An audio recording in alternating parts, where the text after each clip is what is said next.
40-ാം ദിവസം യേശുവിനെ ദേവാലയത്തിൽ കാഴ്ചവെക്കാൻ വേണ്ടി യോസേപ്പിതാവും മറിയവും ദേവാലയത്തിലേക്ക് പോവുകയാണ്. ഈ യാത്ര പുതിയൊരു യാത്രയൊന്നുമല്ല. ആ കാലഘട്ടത്തിലെ എല്ലാ കടിഞ്ഞൂൽ പുത്രന്മാരെയും ഇങ്ങനെ ദേവാലയത്തിൽ കാഴ്ചവെക്കണമെന്നുള്ളത് മോശയുടെ നിയമമാണ്. ആ നിയമം അനുസരിച്ചാണ് ജോസഫും ഇങ്ങനെ കുഞ്ഞിനെ ദേവാലയത്തിൽ കാഴ്ചവെക്കാനായിട്ട് കൊണ്ടുപോകുന്നത്. അങ്ങനെയാണെങ്കിൽ ഒരു കാര്യം നമ്മൾ മനസ്സിലാക്കിക്കൊള്ളണം, എല്ലാ ആദ്യജാതന്മാരെയും ദേവാലയത്തിൽ ഈ കാഴ്ചവെക്കുന്ന സമ്പ്രദായം അവിടെ മുമ്പും നടന്നിട്ടുണ്ട്, പിന്നീട് നടന്നിട്ടുണ്ട്. അവിടെ ഒരാൾ കാത്തിരിപ്പുണ്ട്. അയാളുടെ പേര് ശിമയോൻ എന്നാണ്. ആ കാത്തിരിപ്പ് എന്തിനു വേണ്ടിയായിരുന്നു ചോദിച്ചാൽ എല്ലാ കുഞ്ഞുങ്ങൾക്കും വേണ്ടിയല്ല, രക്ഷകന് വേണ്ടിയിട്ടാണ്.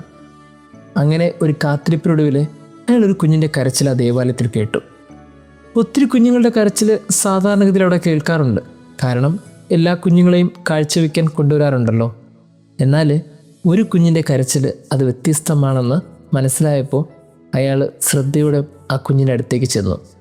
കുഞ്ഞിൻ്റെ കരച്ചിൽ പോലും വ്യത്യാസമുണ്ട് എന്ന് മനസ്സിലാക്കിയ ശിമയോൻ ആ കുഞ്ഞിനെ എടുത്ത് ദൈവത്തിനേക്ക് ഉയർത്തി വെച്ചിട്ട് നന്ദി അർപ്പിച്ചു.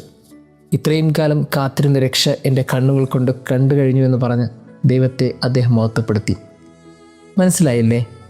അതായത് പ്രത്യേകിച്ച് ശിമയോന് ഒരു രീതിയിൽ അടയാളങ്ങളും കിട്ടിയിട്ടൊന്നുമില്ല. ആരും ഇതാണ് ആ രക്ഷയുടെ കുഞ്ഞെന്ന് കാട്ടിക്കൊടുത്തിട്ടുമില്ല. എന്നാൽ ആ കുഞ്ഞിൻ്റെ കരച്ചിൽ ആ ശിമയോനെ വല്ലാണ്ട് കുഞ്ഞിലേക്ക് എത്തിച്ചു.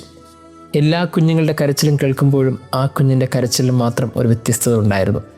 അതാകണം കൃത്യമായിട്ട് ശിമയോന് രക്ഷകനെ കാട്ടിക്കൊടുക്കാൻ കാരണമായത്. ക്രിസ്തു ജന്മത്തിൽ തന്നെ വ്യത്യസ്തനായിരുന്നു. അങ്ങനെയാണെങ്കിൽ നമുക്കെല്ലാവർക്കും വേണ്ട ഒരു മനസ്സെന്താണെന്നറിയോ? ക്രിസ്തുവിനെ തിരിച്ചറിയാനുള്ളൊരു മനസ്സാണ്. നമ്മുടെ കൂടെ ക്രിസ്തു ഉണ്ടെന്ന് മനസ്സിലാക്കാനുള്ള ഒരു മനസ്സാണ്. ശിമയോൻ കൃത്യമായിട്ടത് മനസ്സിലായി. ഒരു ദേവാലയത്തിൽ കരയുന്ന എല്ലാ കുഞ്ഞുങ്ങളും സാധാരണ കുഞ്ഞുങ്ങളാണെന്ന് അയാൾ നനച്ചിരുന്നുവെങ്കിൽ അയാൾക്ക് ആ രക്ഷകനെ കാണാൻ കഴിയില്ലായിരുന്നു. എല്ലാവരും ക്രിസ്തുവിനെ കണ്ടിട്ടുണ്ട്, എന്നാൽ എല്ലാവരും രക്ഷകനാണെന്ന് ക്രിസ്തുവിനെ മനസ്സിലാക്കിയിട്ടില്ല.